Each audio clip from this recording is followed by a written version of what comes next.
Minions, Dracula's last birthday.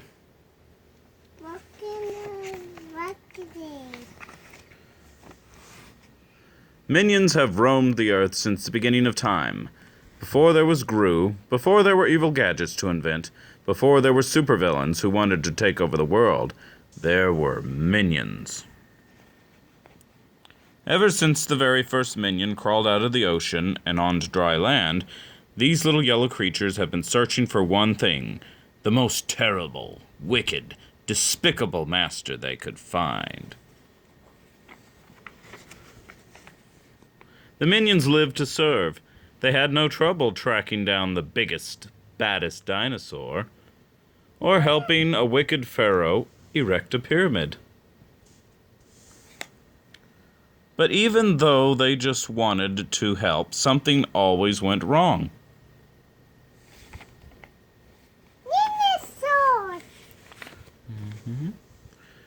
Whenever disaster struck, the minions kept moving. One day, they came across a dark stone castle. It looked creepy, creaky, and cold. It was perfect. The minions couldn't wait to meet whoever lived there. The minions pushed open the front door and peeked inside. Out of nowhere, bats came flying towards them. "Allah no! Stoppa! They cried, trying to get away from the bat attack. The minions tumbled into dusty cobwebs. They jumped into sticky cauldrons. They hid behind heavy, dirty curtains.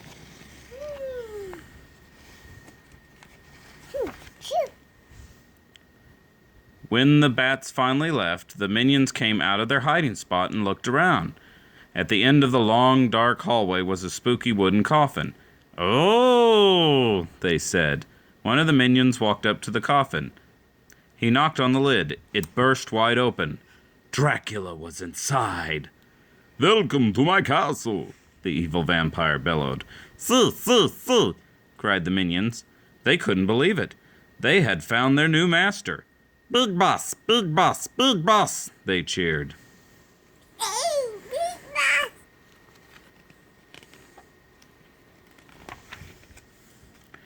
The minions got right to work trying to help Dracula however they could. First, they decided to clean up the castle. Carl and Mike took turns sweeping the cobwebs. "Me do it," Carl said. "No, me do it," Mike replied. "Spitter, me not do it," Carl insisted. "Me," said Mike. "Me," said Carl. Me. Soon enough, the two minions were tussling down the hallway. They bounced and rolled and rumbled all around until they got tangled up in an enormous web. Next, the minions replaced all the Dracula's melted candles. One by one, they removed the old wax. They carefully polished each candlestick. They gently put in fresh new candles. Then they lit them all with a torch. Finally, at the end of every day, the minions helped Dracula get ready to sleep. They hung up his cape, fluffed his itchy pillow, and reminded him to always brush his fangs before bedtime. "Skizza, big boss, floss floss," they said.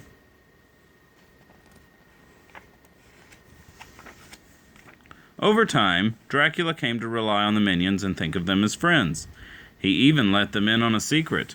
"Tomorrow will be my 357th birthday," he said proudly. The minions were excited. They wanted to throw their evil boss an evil party to celebrate his many years of evil doing. But they didn't have much time. Kevin made a list of all the things they'd need to do. Bake a cake, make drinks, find a great gift. Dave and Paul got started on the cake. They mixed together eggs, flour, strawberries, and sugar. "Yum, yum," they said. Chuck and Norbert made punch in one of Dracula's cauldrons. They put in ice cream and fresh fruit in the juice. Delicious. Finding the right gift was the hardest part.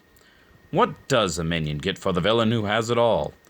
The minions put their heads together until they thought of the perfect present, a portrait of Dracula with all his yellow friends by his side. They got to work painting their masterpiece.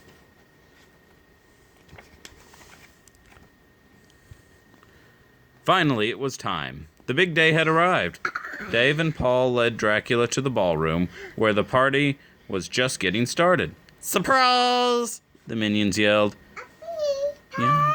Mm-hmm. Oh, how wonderful! Dracula cackled as he sipped his goblet of fruit punch. Big boss, big cake, said Kevin. He opened the door to reveal minions carrying a strawberry... carrying a strawberries and cream cake. Dracula took a deep breath and blew out the candles. Happy birthday! They were about to give Dracula his present when Norbert realized it was too dark to see. They had gone to a lot of trouble making it perfect, and he wanted to make sure their boss would enjoy it. "Le idea," said Kevin said.